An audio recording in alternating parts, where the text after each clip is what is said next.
Virginia smoke. OVS, Old Virginia smoke. OVS, Old Virginia smoke. OVS, Old Virginia smoke. Old Virginia. My name is Luke Darnell, Pitmaster of Old Virginia Smoke BBQ, and I'm here to tell you about my new online class available at barbecuechamps.com. This is a 100% tell-all competition barbecue class from yours truly, available online. It is a masterclass with 34 high-definition tell-all online competition barbecue videos that can be watched anytime, and they do not expire. They are packed full of pro tips, techniques, and recipes that will show you how to take your barbecue to the next level. These 34 barbecue cooking videos total 7 hours and will show you everything that you need to take your competition cooking to a level that you never thought was possible. We've already heard from several teams that have bought our classes and have already seen success and gotten their first calls. So this is something that brings me a lot of joy in sharing my knowledge and seeing people be successful with it. So are you ready to take your competition and backyard cooking to the next level? What are you waiting for? Just go ahead and go to barbecuechamps.com and find Luke Darnell, Old Virginia Smoke. We hope you learn a lot and enjoy these videos and have as much fun cooking these recipes as we had making them. This podcast is brought to you by barbecuedata.com. Barbecuedata.com is your one-stop shop for all of your barbecue competition data. If you're looking for historical data, calls, wins, and have the ability to track your progress in every meet, Barbecue Data has everything under one roof. It's a great way not only to track yourself in the standings, but also to track how you improve your scores from year to year. This week, I've actually taken a step further, and we're able to see what recipes were working in the past 3 years. Pretty cool when you have access to that kind of data. Listeners of this podcast can receive 20% off of a new subscription to barbecuedata.com with the code PITPOD, all capital letters PITPOD, one word. Use data to score better. Track your competition barbecue progress on barbecuedata.com. What's up, everybody? It's Luke Darnell, host of Pitmaster and Old Virginia Smoke Podcast, and had some time off this summer, attending to some matters, but now we're back for the fall season, baby. And what better way to start than with, I'd say, one of the hottest cooks in the country right now, and number one in brisket, Gabe Trevino from Smokin Volts. What's going on, buddy? How's it going? It's doing good. Just living the dream right now. Living the dream. We spent a lot of time together this past week in Idaho. Yes, we did. A lot of moving parts. All the cook a barbecue competition. But it was fun, and we cooked the meat and taters barbecue contest in Boise, Idaho, that was put on by Anella with Snake River Farms. And I think it's safe to say she did a fantastic job with the contest. It was a lot of fun, great trophies, great facility. I think it was great. Yeah, it was a good experience. Even though the drive it wasn't too bad, but it was still 14 hours. But it was the park was nice. All the amenities were great. Lots of people. It was overall a good event, especially being a first year comp. There's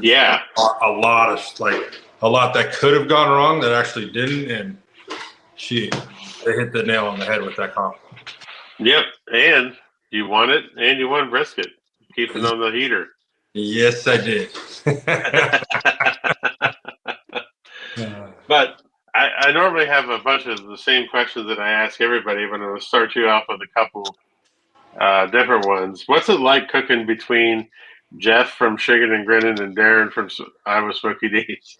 So that was my first time cooking near either one of them. But the amount of shit that they talk to each other is insane.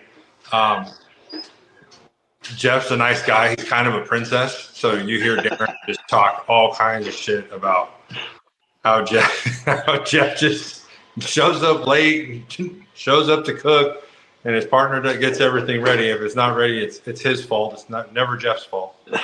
And if you're not careful, you can get caught up in the middle of it. Like, just the amount of sheer shit talking that goes on between the two of them. Like, it's a modern day odd couple.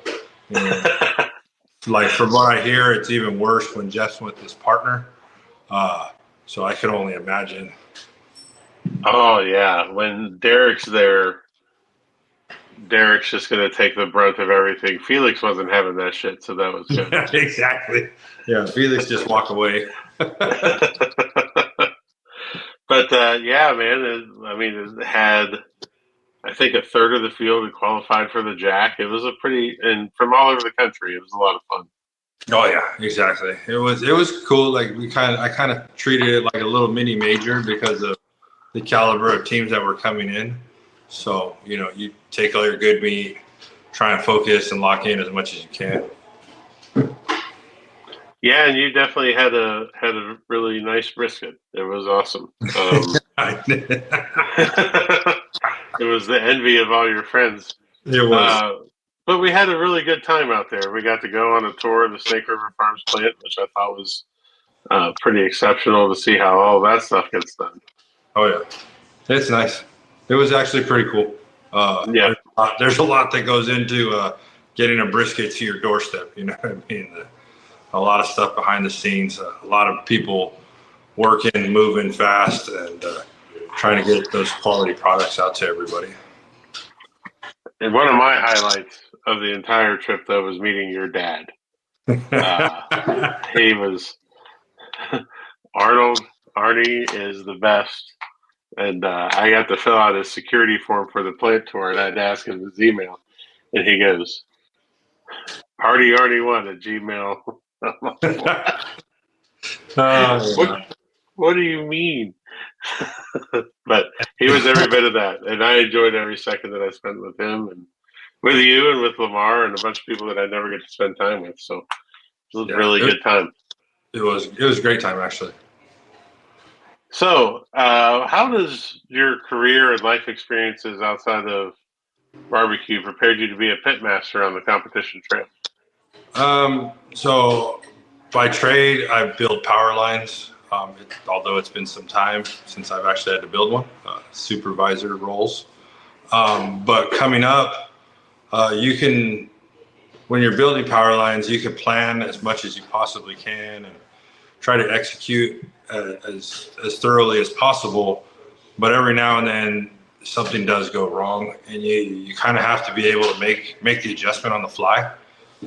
So being able to do that with 12,000 volts of electricity, it's kind of stressful. So when it's a piece of meat and some sauce, the salt and stuff like that, it is stressful, but it's not to the capacity of dealing with, energized conductor in your hand and, something breaking on you. You got to figure out how to make it work without killing yourself or somebody else. Yeah, that's true. And that's terrifying, but it also tells me where the name Smokin Volts came from. Yes, it does. That's exactly where it came from. That's awesome. So you've been around for a while and been pretty successful, but then you've had a turning point. What was that turning point for you? So last year I kind of struggled searching for things, and it just wasn't clicking. And I was like, towards the end of the year, I was ready to scrap the whole program and start all over. I was going to go buy an Outlaw and switch off the cans and go that route. Because it just, like, in my head, it seemed like offsets had kind of taken over again, and people were scoring well with offsets. So I was like, okay, well, let's figure this out. And so I talked to Jay and a couple other people, picking their brains, and it was almost like set in stone. And then we cooked Vegas last December, and I had a conversation with Chris Schaefer about it. And he was like, I know what the problem is. Like, you don't trust your drums right now. You're all over the place. You're chasing. We need to get you all dialed in. And I knew coming up in January that I was going to basically have like a one-on-one class with Brad, cooking a double, because he was getting ready to chase points. So he was coming out to the West Coast, and I was going to have his drums and everything he needed for him. So he told me, just calm down, cook with Brad, rethink everything, and go from there. So that was towards the end of January. At the beginning of January, I took Jordan's class in St. Louis or Benton, wherever it is, Illinois. So I had both those guys within a month of each other. Wow. And, like the amount of stuff that went into like that month, you know, I had to tweak some things because I ended up feeling comfortable and not going the outlaw route and sticking with the can. So I had to tweak a little of some of the stuff that I learned from Jordan. And then with the addition of everything that I learned with Brad in those 2 days, like everything just started like clicking. It took me a comp or two to kind of fine tune it. And then everything just all of a sudden it just started clicking and gelling. And, you know, now obviously Brisket's on fire. But as well as that, like all my other meats are coming along, and, you know, usually like when you find one, you lose the others. So, I just kind of been lucky that way right now. Are you at all superstitious about talking about it and jinxing it? Yeah. Dude, it's different, you know, like, I'm not going to lie. Like, I was even superstitious about asking you to come on because I've had people tell me no, like, no, I'm on a heater. I can't. Like, a lot of that is too, like, I do have confidence in what I'm doing.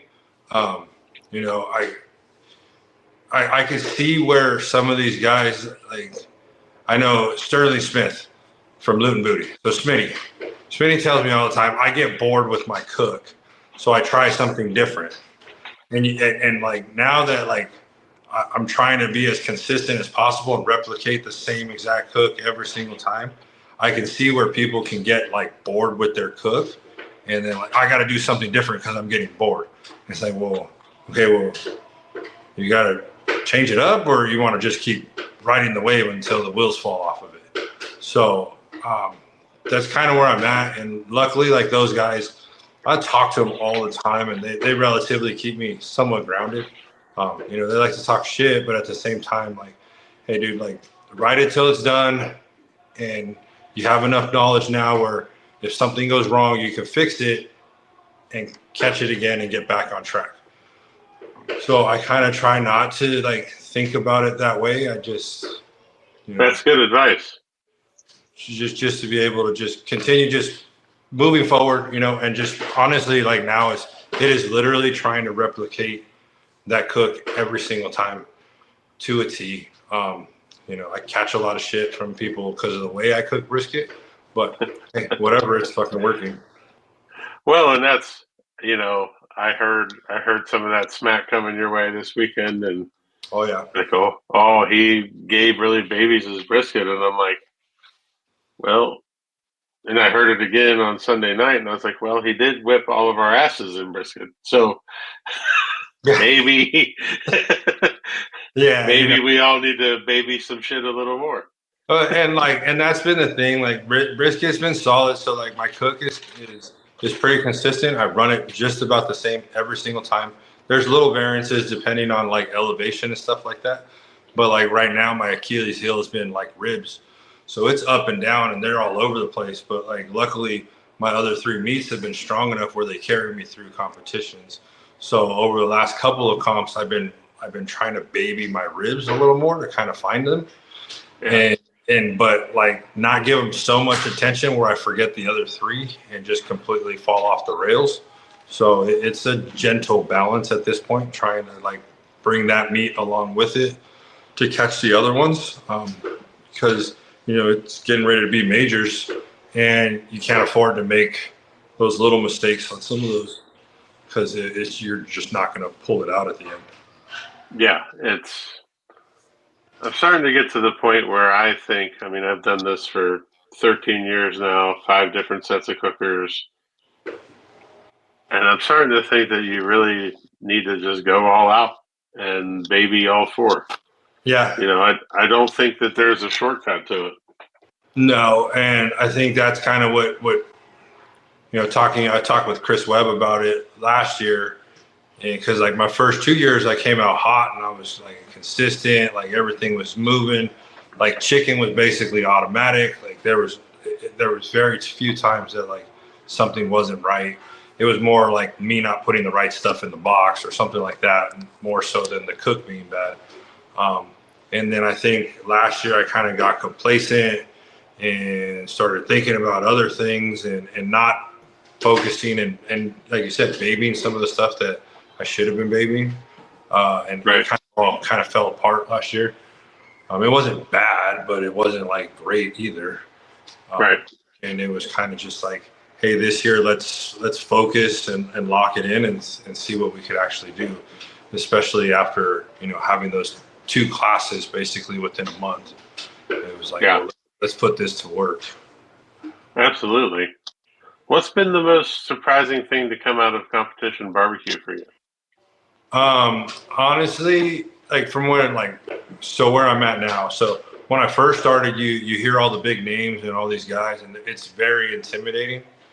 And like now, like they're all just normal guys, and they're not bigger than anybody else. They don't really think that way. They're if you're struggling or you need help and they see you putting in work, they're going to help you. They'll answer your questions. Like they're actually really cool as opposed to what you think about them when you first meet them. They're like, oh man, there's that guy or there's that guy. Like I just want to be there, and you're just like, I'll never be there, and like they're too big to talk to little old me, and it's just like, no, it's not actually like that. So that was actually a cool learning experience that most of the big guys aren't like that. No, the majority of them are open books, man. It's it's an interesting community just all around in terms of anybody will help anybody, and you've had friends that you would have never had before. Oh yeah. I got to spend the weekend with Meat Candy Q this weekend. They lend us drums and equipment, and I'd known them for a little while, but not really well, and now we do, and it was a great time. And I got my ass kicked by them too, but it was. But we had a great time. We have a text chain going now, and it's a lot of fun. And and thank you to them if you're listening for everything you did this weekend. It was a lot of fun. So let's switch gears right now. Let's get into gear. Okay. You mentioned you already stole my thunder a little bit because I was planted a question from Brad earlier to ask you about switching to an outlaw, which you already said that. What's one of the most worthwhile investments that you've made in competition barbecue? Let's see. I'm gonna say it's gonna be my my thermometers, my Thermopens or my Thermopros or any of those. I started out with I didn't know there was any difference, so I just got the regular basic one. And then that Thermopen 1, I got one of those as a gift, and now I swapped them all out to the Thermopen 1 because it's a right now type of thing versus a lag, and like that little bit, it doesn't seem like much, but when you're opening and closing something, you need to know right away so you're not letting off as much steam as humanly possible, trying to figure out where your tenderness is at or what your number is at or what you're looking for. So being able to get an instant read has helped a significant amount, even though I'm just using it as a gauge, but it kind of lets me know that I'm getting close. Right. So that's probably one of the biggest things, spending the money on. And then on top of that, other than that, spending the big money on my briskets. I'll be honest, it's a rich man's sport. Like we all know it, it's not cheap. So I was trying to get by buying smaller briskets or a lower quality brisket or whatever it was. And I just decided, it got through my head because, Schaefer and Brad and all those guys had already told me, bro, you got to spend money in order. If you're going to spend it on brisket and get the right stuff. and you can't be afraid to not cook a shitty brisket. Like, you got to be able to like scrap it. So this year I decided, like, okay, we're gonna spend the big money on 22-pound gold plus golds, 22 plus golds. So you're getting big boys, and it made a huge difference. Like, the size and quality of that gold versus a 14, 16. And you might get a banger at 14, 16, but chances are at 22 plus, you're getting a banger. Like, it's far between where you miss. So luckily, like you've seen them, I post them. I'm spoiled rotten. Like, even my shitty briskets, people would love to have, and like they're just like an amazing product. So that kind of don't want to screw those up in a comp. So that's probably why I baby them even more so than I do, because like it's just like, bro, like, you walk into a comp with that, people see you walk into a comp with that, and then you screw it up, they're gonna be like, bro, what's your problem? So right. That's probably like the second biggest thing was spending the money where you need to spend it, and most of the time it's your actual meat. Your meat. Like, you can't cook it, you can't win a contest without great meat. Yeah, I say it all the time. Like, 80% of the contest is done before you get there. Yeah, and I would always hear the guy, like, it was true. Like, I can't remember who said it, but the way you walk into a contest knowing like nobody has a brisket like you do, or nobody has this product that whether it's pork or ribs, like, you have great meat, and you feel like nobody can compare with my meat. Just don't screw it up, idiot. But at least you're going in thinking like, I have the best product in here. Like, let's just cook it right and get out of here. Those are all expensive things. Do you have any tools in your trailer, $100 or less, not ThermaPens, that really make a difference in your cook? Something cheap, something that the everyday person that might listen to this would be able to use? So invest in good racks, like your chicken screens or chicken racks. They don't seem like they're very expensive, and they're really not. But like, I've used those disposable ones, and they're very flimsy, and like it sounds like a great idea because they're super cheap and you can just shit can them and throw them away. Because let's just be honest, we waste a lot of stuff anyways. But like, I've almost lost. I've dropped chicken twice this year, and once because of those disposable chicken screens. Really? Yeah, like in Hawaii, it almost cost me the competition. Like, I dropped my chicken. I only cooked one pan of chicken on an 18-inch WSM, so I only had 12 pieces, and I dropped 8 of them, and I had to scavenge. Luckily, I had 3 sitting in butter and everything else. So like, the way it's situated, like, I had 6 pieces, and 6 pieces went in the box. No trier, no nothing. It was like, dude, they were ugly. It is what it is, but I ended up winning. But it was one of those things, like, that could have been the difference between the contest. And in my head, when I was packing, I was like, oh, I should take my chicken screens. It's like something so cheap and insignificant, not a big deal. And, it could have lost you a contest. Yeah, that's a big deal. That's a big deal. Can you tell us what kind of chicken screens you're using? There was it's like a 2-pack or 3-pack off of Amazon. It came with like the cookie sheet with it. So like, it fits right inside of it. Oh, like the baking racks. Yeah. The cooling racks, yeah. The cooling racks, except these ones are all silver. They come together. And it was just like nice. So it was like a 2-pack for like $30 or whatever it was.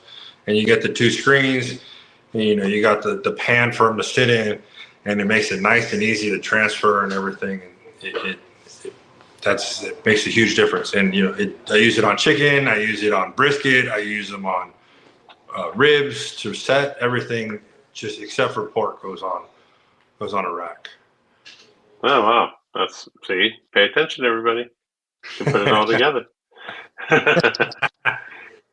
All right, let's talk about people. When you hear the word successful in terms of barbecue, who's the first person that comes to mind? Brad. Yeah. It's getting harder and harder to. I mean, he's just amazing. It is, and like, you know, I've cooked with him a lot this year, and he loves talking shit as well. And when he's just like, he sees me cooking, he's like, "Well, why are you doing that? Just cook it longer." And I'm like, "Dude, it's easy for you to say, like, you literally have more RGCs than I have competed in barbecue contests, like, you know."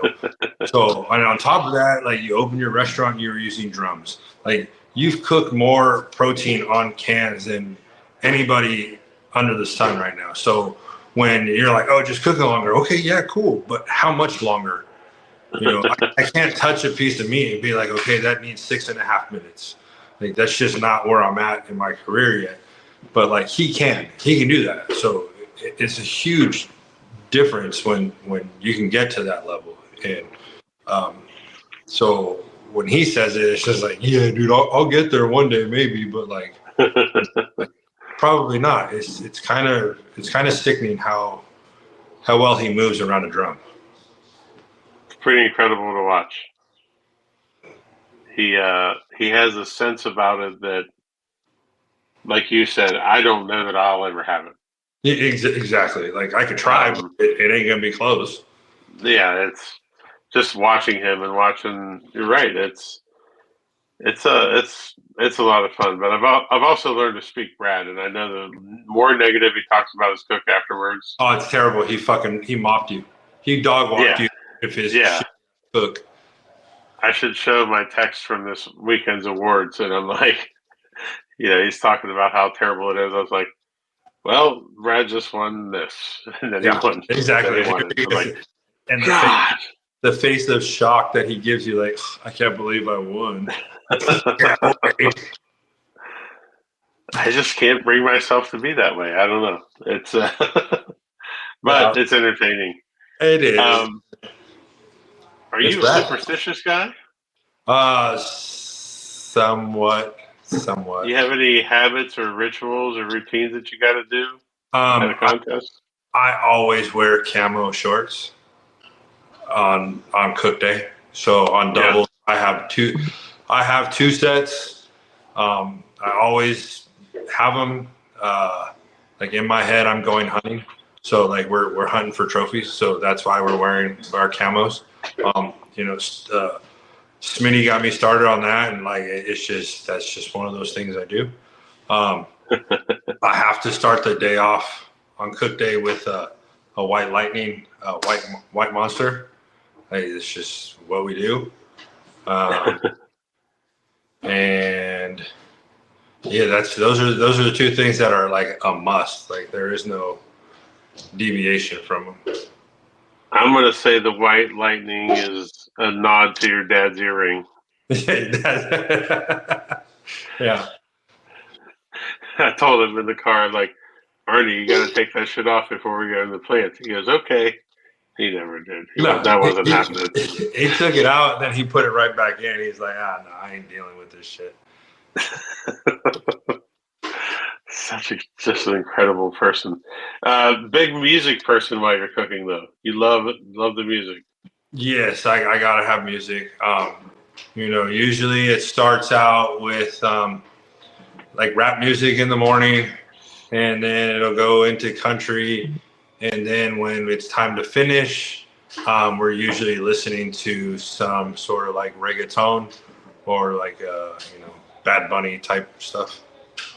Right on. That makes sense. So it's not really a set playlist, but there's themes. Yeah. And then, Sunday obviously is Slow Jam Sunday. So gotta have it. This past weekend we went like way old school. We went like Motown hits on Sunday. Nice. So it was different, but it was a cool change up from the normal slow jams. But it was actually pretty cool and mellow.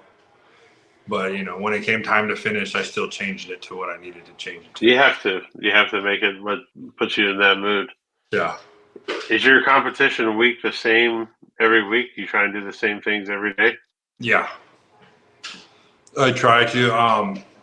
Like for the most part, most of my stuff is already trimmed. So Sundays, even if I have to trim something, it's always on. Everything starts on Sunday because the trash comes on Monday. So I'm not screwing my neighbors up all week by putting meat in a trash can.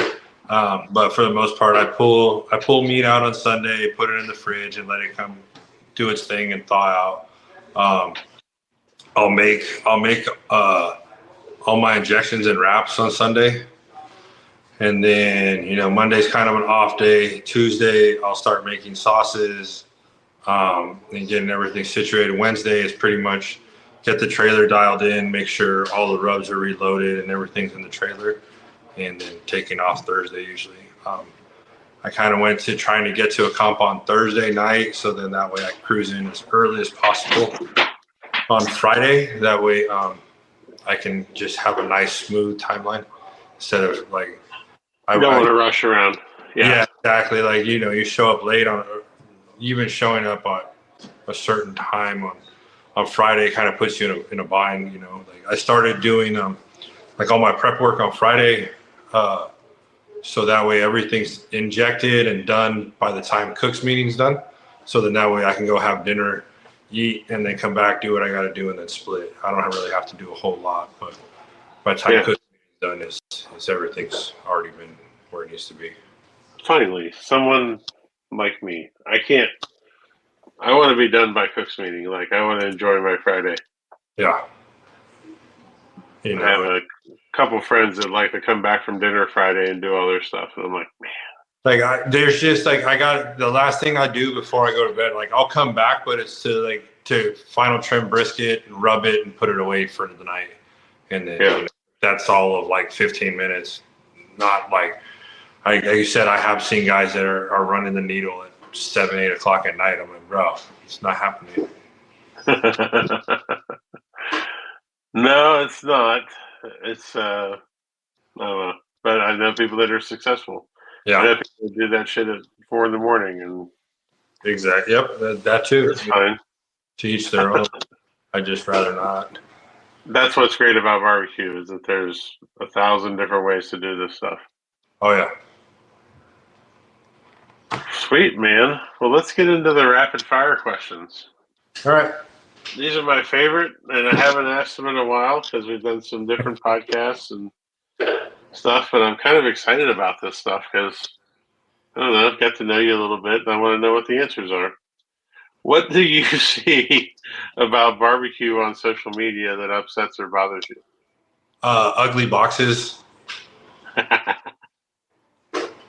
Especially when I get beat by them, and it's just like, you can't tell me that dude beat me with that shitty ass box. Like it's frustrating. I personally post my boxes, so it makes it even worse when I see some of them. You're just like, dude. I know. I wish there was a way. Like I don't get the whole posting it. I don't think I've ever put one out there. Like I'll put one like a brisket out there because it looks absolutely gorgeous, but I very rarely, like I got told, Sterling Ball told me this a long time ago about it. Like, hey, Ted told me stop posting your boxes. He's like, when have you seen all the guys you look up to in barbecue ever post a picture of their box? And I was like, got a point there, Sterling. Not boxes anymore. And you know what I mean? Because the next thing you know, like, or you can be like Smitty, like you don't care and just show everybody your boxes and still just whoop their ass. Like it is what it is. But right. I just like keeping that to myself. Do you have a favorite pre, during, or post competition meal? I don't usually eat during the comp. Pre-comp, no, which is whatever. But like after a comp, usually it's I prefer to have like Asian food. Some sort of Asian food, Thai, Chinese, whatever.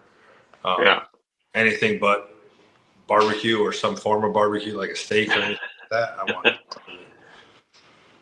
Especially given how much barbecue we actually cooked this weekend. Yeah, exactly. Do you have a favorite present that you like to give to people?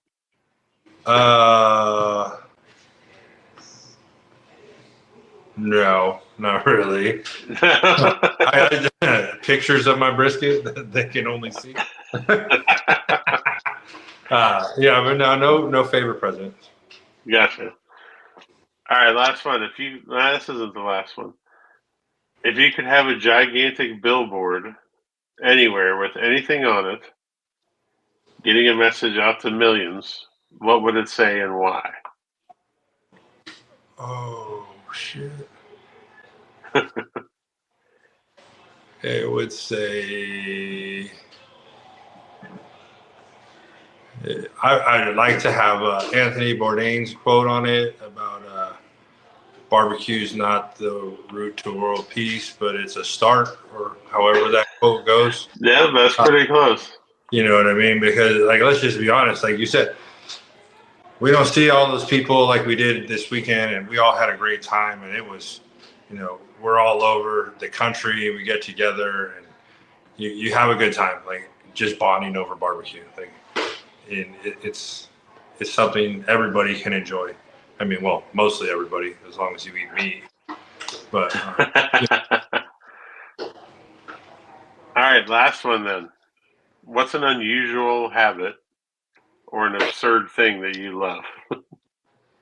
I love to get pedicures before comps. And you go full pink. Yes, full paint. I do. My toes were black this weekend, but in Hawaii they were pink to match my shorts. But for the most part, it's just a standard black. And I like my feet to feel great while I'm cooking, so that's kind of why I do it that way. I love a good pedicure, man, and you're the only. My brother gets his nails painted every time he goes. You're the only other dude I know. I saw him this weekend, and I went, "Yeah, I know what that is. That's awesome." Cool, man. Well, tell people if there's any. Tell them where they can find you, or if there's any sponsors you want to hit up. So okay, shout out to the sponsors. They always give us what we need. They're my buddies, so I use their product regardless, so it didn't matter. Loot and Booty, Team Loot and Booty, Heavy Smoke, Man Meat, Aaron Stoffer, Good Charcoal. They're good people. They do a lot for the community. You can find me on Facebook and Instagram. I just started a TikTok. I got Oh boy. 2 videos up. They're doing okay. Trimming chicken, trimming brisket. It's cool. Is it Smokin Volts? I think so. Yeah. I don't know. I'm still learning how to use that thing. It's different, but yeah. Yeah, I've been away from it for a while because I believe it to be an agent of the Chinese government, but that's just me. And it took me a long time. It's probably been up for maybe 2 or 3 weeks. For the same reason, I wouldn't use it. And then all of a sudden, some of the guys were like, "No, dude, you have to, their algorithm's different. It'll boost your visibility more so than Instagram and yada, yada, yada." I'm like, all right, cool. But then I was like, but I got to make videos and all this other shit. And I'm like, so it's just whatever. I got 2 videos, but we'll work on trying to do some more stuff, especially since you got bigger, you got majors coming up. You got cool stuff that you could actually put on there that I think a lot of people outside competition barbecue would like to see. Especially since not everybody, even really good competition cooks, never get to go to the Jack. So seeing what goes on at the Jack would be cool, for people. Seeing what the Royals stuff like that would be It's a big deal. It's it's going to the Jack is a special thing. I'm glad we're getting to go again this year. I'm glad you're going. We're going to have a lot of fun. So. Oh yeah, it's gonna be great. Good times. Yeah, that's right. You better bring the brisket. I got one. Something for you. I got a couple. So I have figured. All right, man. Well, thanks for being on. Right on, brother. I'll see you soon. Thank you for listening to Pitmaster, an Old Virginia Smoke podcast. Be sure to subscribe and like the podcast, rate the podcast, and to share it out with your friends. Also be sure to check out the Old Virginia Smoke TikTok as well. Old Virginia Smoke, one word. That's all you have to search for. It's hilarious. Tune in next week for another great episode of Pitmaster. For companies interested in advertising, please contact Old Virginia Smoke directly via www.oldvirginiasmoke.com. Pitmaster, an Old Virginia Smoke podcast, is edited by Chris Sedanka. Pitmaster, an Old Virginia Smoke podcast, is a property of Old Virginia Smoke, LLC. Old Virginia smoke. Old Virginia. Old Virginia smoke. OVS. Old Virginia. Old Virginia smoke.